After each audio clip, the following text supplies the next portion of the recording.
autour de la table des grosses têtes, aujourd'hui, la plus petite et la plus grande. La plus petite, c'est Dari Boudboul. Mais je ne parle que des tailles, bien sûr. Et la plus grande, c'est Amanda Lear.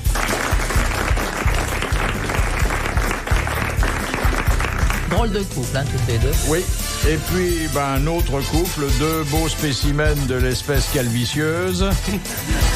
Le petit qui poursuit dans la vie toute une série de buts qui laissent les autres marqués. Thierry Roland. Bonsoir. Et puis celui qu'on n'en finit pas de découvrir, puisque on savait déjà qu'il était fantaisiste, chanteur, auteur, comédien, metteur en scène. Et maintenant, on découvre qu'il est aussi peintre et musicien. Eh oui, vous le verrez bientôt à la télé. C'est Sim.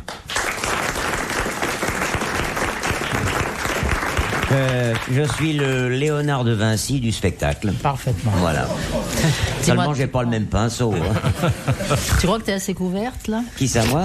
Pourquoi tu me parles au féminin? Elle a amené sa pharmacie. Ah, tu parles à Dari? Parce que je suis malade, alors il faut que je mette le pchit dans la... d'aller, hein. Oh là là. J'espère que c'est la gorge qui est atteinte. Mais je vous signale que quand on est malade, il faut toujours boucher tous les trous. Alors viens chez moi, j'ai la grippe. Mais c'est vrai, c'est valable aussi pour les bébés. Il faut boucher le nez, la bouche, les comprimés, le pchit partout, et puis même dans le... Pourquoi des fois? Le suppositoire. Oui. Pourquoi il faut tout boucher? Pourquoi t'en as qui sont pas bouchés d'habitude? Non, mais par expérience, bouchez tout, Philippe. Si vous vous sentez un petit peu fiévreux, vous bouchez tous les trous. Parce que ça fait 2 jours après, c'est fini. Vaut mieux que ça parte, tout ça, non? Oui, mais il faut désinfecter par tous les bouts. Elle est mignonne, Bouboule. Dada Bouboule. Voilà, maintenant qu'elle a fini sa petite cuisine... Oh, ça n'a pas l'air d'aller du tout. Hein. Je suis vachement enrhumée. Je vous poserai, et c'est à vous que je la poserai d'abord, mesdames, cette jolie formule en vous demandant d'en identifier l'auteur. C'est Monsieur Hogg de Pont-à-Marc qui nous l'a envoyé, qui a dit « Demander à un amant d'être discret, c'est demander à un coq de ne pas chanter au lever du soleil. » Ah, c'est une femme qui a dit ça. C'est mort. C'est une femme? Non. Alors donc c'est un homme. C'est un homme qui avait beaucoup parlé des problèmes du couple et dans son œuvre, on peut dire que le cocu tient un rôle important. C'est ça. Feydeau. Bonne réponse de Dari Boudboul. Ceci dit, c'est bien vu, parce que les mecs, pour aller claironner tout après. Ah oui? Nous, on se raconte nos trucs, mais les bons hommes, en principe, discrétion et tout, tu parles. Moi, les femmes ont toujours été très discrètes après avoir couché avec moi. Elles ont honte de le dire. Pas. Mais l'amant, par définition, mais on va demander aux hommes, là, vous avez tous été des amants. On a essayé, hein? Oui. Vous avez tous forcément trompé votre femme. Tous, forcément. Non. Non, mais attendez. Non, pour en revenir à ça, c'est l'indiscrétion ou l'envie de l'amant de parler après l'acte. Ouais. La première c'est phrase, on la connaît, c'est alors heureuse. Pour commencer. C'est à usage interne, et si je pour puis pas dire. le vexer, on est obligé de dire oui, c'était très bien. On va pas lui dire non, c'était épouvantable. T'as battu le record du monde de vitesse, on peut pas lui dire. Oui. Donc, pour lui faire plaisir, on dit oui. Mais le pire, c'est que lui, ensuite, il va raconter à tous ses copains, au bistrot, ou je sais pas, au football, n'importe. Oui, je me suis tapé une telle, Et ce que disent souvent les hommes après l'amour extra-conjugal, c'est excuse-moi, faut que je rentre à la maison. Oui. Mais attendez, moi je suis pas d'accord, parce Non, que ça, l'amant, par définition, il a intérêt quand même à s'écraser, à se faire discret, pour pas se faire casser la gueule par le mari. Mais il n'y a pas toujours un mari, on peut être l'amant d'une femme qui n'est pas mariée, hein? Ouais. Vous n'avez pas envisagé cette solution? Moi, toutes les miennes sont veuves, hein. Mais attends, on n'est pas l'amant dans ce cas-là. C'est un petit copain. Moi, je vous dis, ce qui m'avait frappé, c'était au temps où je faisais encore beaucoup de tournées en chanteuse disco. Un jeune homme italien m'avait dit après, quand nous nous sommes séparés au petit jour, signe-moi une photo parce que mes copains voudront jamais le croire. Tu viens uniquement pour tes copains? Elle me dit oui, forcément, pour pouvoir après me vanter, le raconter. Moi, je me suis tapé. Et je trouve ça épouvantable. Mais ça, c'est pas un amant, ça, c'est un coup d'un soir. Vous savez ce qui m'est arrivé un jour? Moi, il y a une de mes bonnes fortunes qui est partie avant moi. Bon, on était à l'hôtel, elle part vers 8h du matin, et moi, à 9h, je me lève et je cherche mon slip partout, je le trouve pas. Pourquoi? Je dis, ça y est, je suis tombé sur une collectionneuse. Et puis, je descends, je me fais monter le petit déjeuner par le garçon d'étage. Et puis, bon, je descends sans slip, évidemment, qu'elle m'avait pas piqué mon pantalon, ça cachait le principal. Et j'arrive pour payer ma note. Il me dit, oh, monsieur, il est arrivé un accident au garçon d'étage. Je dis, bon, qu'est-ce qui lui est arrivé?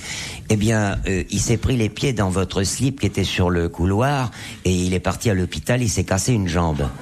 C'est que la fille, elle était sortie dans le noir et elle avait, par mégarde, avec son talon, accroché mon slip qui était par terre, elle l'avait foutu devant la porte dans le couloir. Et le type, il avait pas vu avec son plateau de déjeuner qui mettait le pied dans une jambe de mon slip et il s'était cassé une jambe. C'est une belle histoire d'amour, hein. J'ai eu des aventures amoureuses extra. Hein. Bon, enfin, l'amant, il se comporte comme un conquérant, comme quelqu'un qui a réussi une petite prouesse et... Exagérons rien, non mais attendez, qu'est-ce qu'il a fait d'extraordinaire? Extraordinaire, c'est d'arriver à vous séduire. Hein? Mesdames. Mais en plus, chez Feydeau, l'amant, il y a forcément un mari chez Feydeau quand il y a un amant. Oui, chez Feydeau, oui. Donc, dans le cas de cette citation, c'est curieux parce que l'amant, il risque de se faire casser la figure. Si on veut. Et alors vous, en tant que mari, vous avez déjà essayé de casser la figure d'un amant? Non, parce que ma femme ne les a jamais présentés. Ah, il y en a une que j'aime bien, moi, c'est la dame qui est couchée avec son amant, et puis il y a le mari qui arrive par mégarde, il ouvre la porte, il fait « Oh là là, salaud !» Et le amant a une trouille énorme, il se lève à poil complètement, il fait le tour de l'appartement, il arrive dans la salle de bain, et pour cacher son service 3 pièces, il arrache la serviette éponge, il se la met devant, et le mari fait « Non, pas celle-là, c'est celle pour la figure !»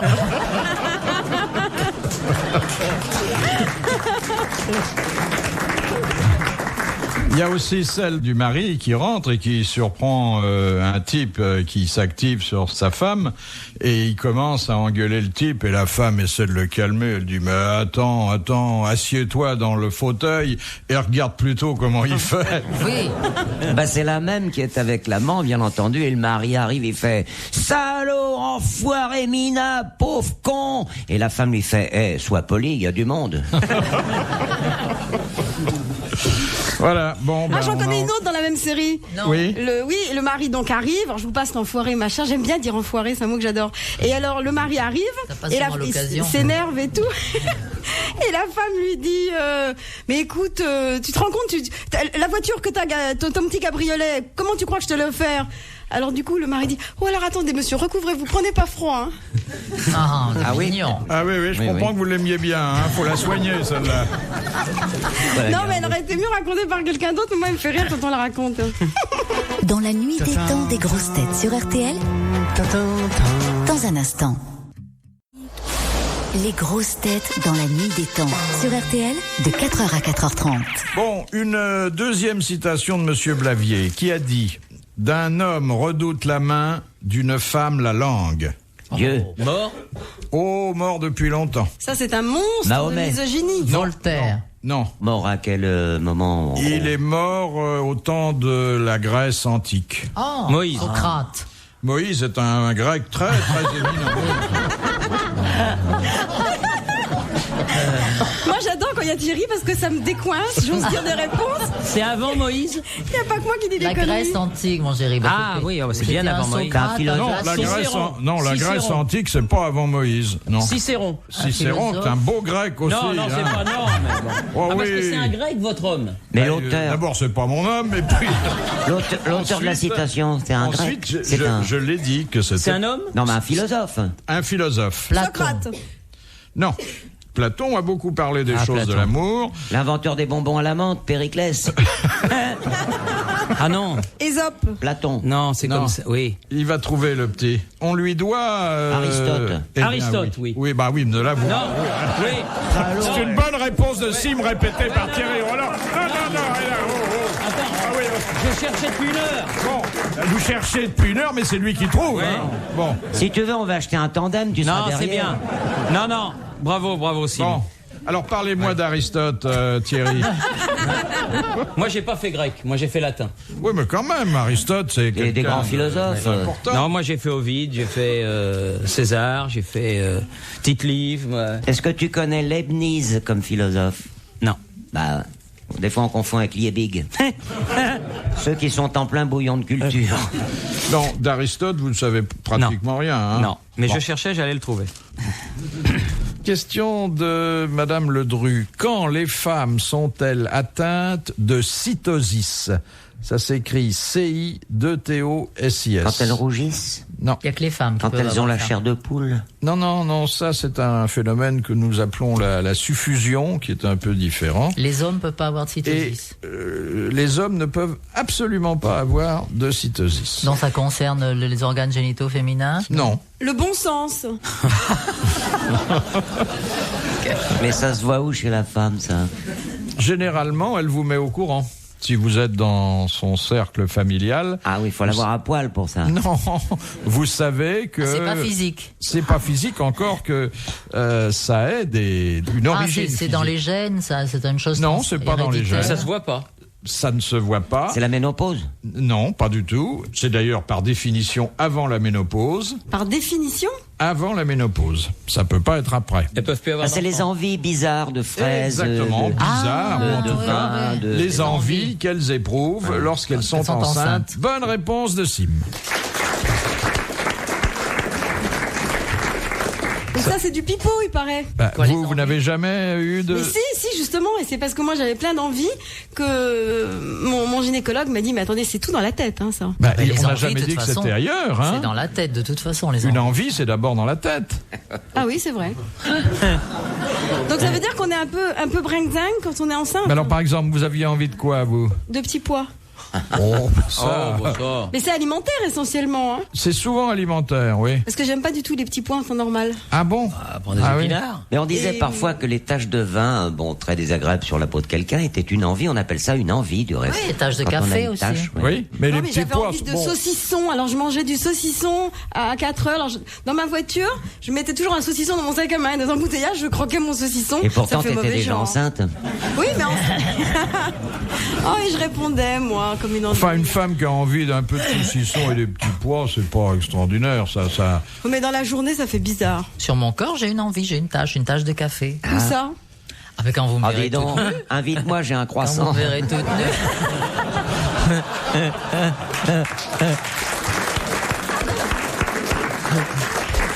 Et vous l'aviez à la naissance ou Oui, c'est... je suis née avec une tache de café. Ah bon, c'est pas... Ah non, c'est pas de la saleté, non. Non, je pensais pas à ça, mais une idylle avec un garçon de café maladroit. Et tache de café, c'est différent de la tache de vin? Ah oui, Bah oui, c'est pas la ça même parle couleur. même C'est pas la goût. même couleur. Donc ouais. toi, c'est marron. Voilà, c'est une tache de café au lait, marron clair. Oui. Et c'est un endroit... Bah, tu verras. L'été, on le voit quand t'es en maillot de bain, une Oui, pièce. voilà. Ah oui, donc c'est pas si intime que ça. Bah, comment Gorbatchev, il avait bien Oui, il avait une la carte. de l'Europe. Une carte sur la Et tête. Il fallait se méfier quand il a pris le pouvoir. Hein. Et ça, c'était une tache de vin. Ben, et machin, Helsinki, il a pas une Il y a tache. une tache là, de vodka. Au point de vue pinard, dis donc. Bah, ça tâche moi, la vodka. Question de Madame Daligan. Qui a interdit aux Indes les sacrifices d'enfants et la mort des veuves sur le bûcher de leur Gandhi. époux? Non, Nehru. non. C'est un roi? Bouddha. C'est quelqu'un qui détenait le pouvoir suprême à une époque où les Indes faisaient partie de l'Empire La reine britannique. Victoria. Victoria. C'est la reine Victoria. L'impératrice. Bonne réponse d'Amanda Lear et de Thierry Roland. Qui connaît bien la reine Victoria par sa station à Londres. Victoria Hein? Station. Victoria Station, yes. Voilà. Ah non, c'était grave. Les veuves étaient obligées de se brûler sur le bûcher du mari. Oui, enfin, S'immoler. ça supprimait les problèmes de succession. pension, de réversion, vous savez, les caisses de retraite se portaient bien mieux là-bas. Il paraît que dans le plan Juppé, il va y avoir ça bientôt. Question de Madame Cassagne de Paimpol. Le ministère de la Défense britannique vient de commander 4000 nouveaux uniformes pour le personnel féminin.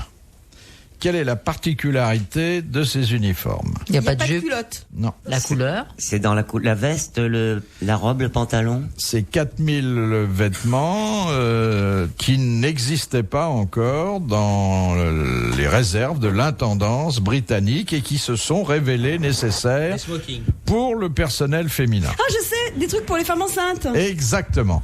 Des uniformes de grossesse. Bonne réponse d'Harry Boudin. Ça fait 2 aujourd'hui déjà. Très bien. RTL, 4h, 4h30, dans la nuit des temps des grosses têtes de Philippe Bouvard.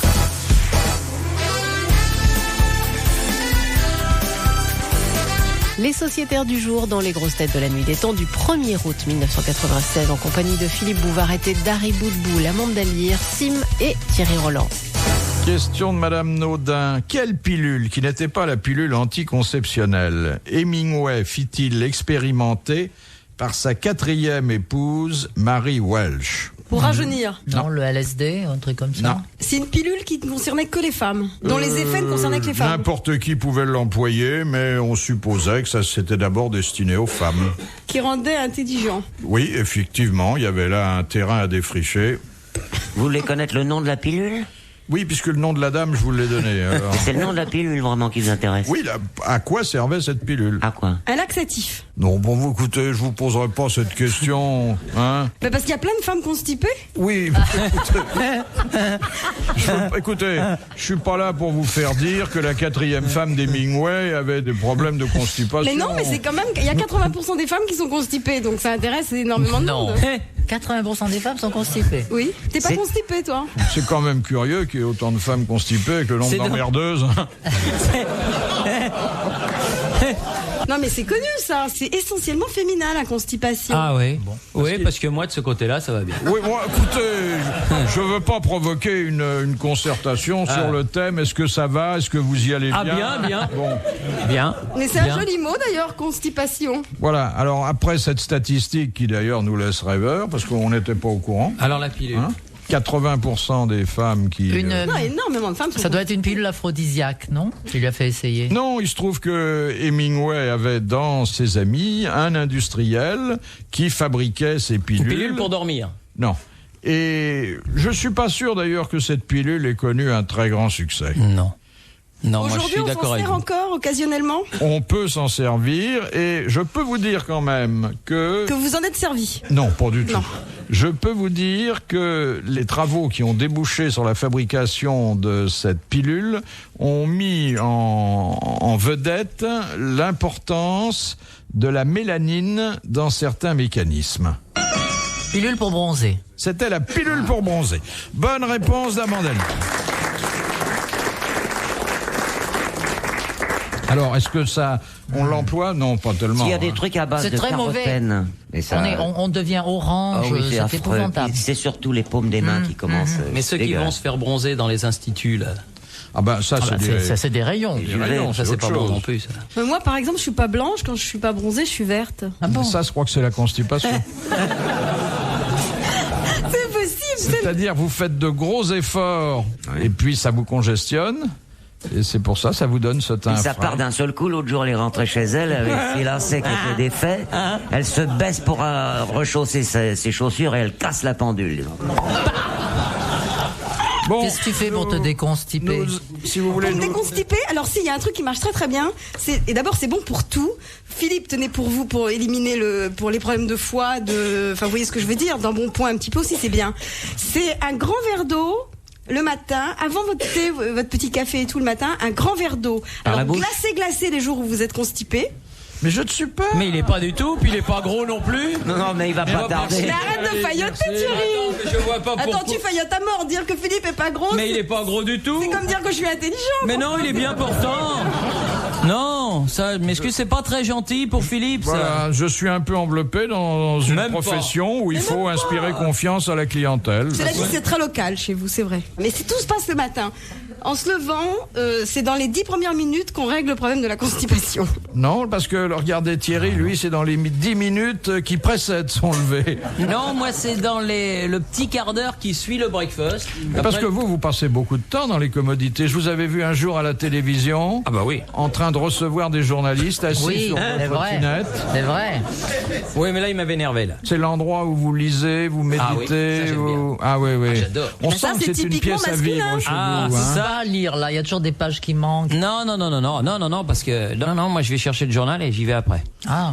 Mais pas les femmes, hein, Manda, tu lis au... Ah non, moi, le moins de temps possible là-dedans, j'aime pas, on est claustrophobe, on est enfermé. Si on en sortait, les gars, là. Quoi qu'on peut téléphoner, hein. Oh là. Oui, aussi. Mais c'est souvent indiscret. Ou alors, j'aime bien lire les trucs qu'il y a sur les murs, ça me fait rire. Chez vous, il y a des choses... Non, chez moi, non. Oh, bah, c'est pas drôle, un texte où il y a que des virgules. Retrouvez les grosses têtes dans la nuit des temps sur RTL.fr.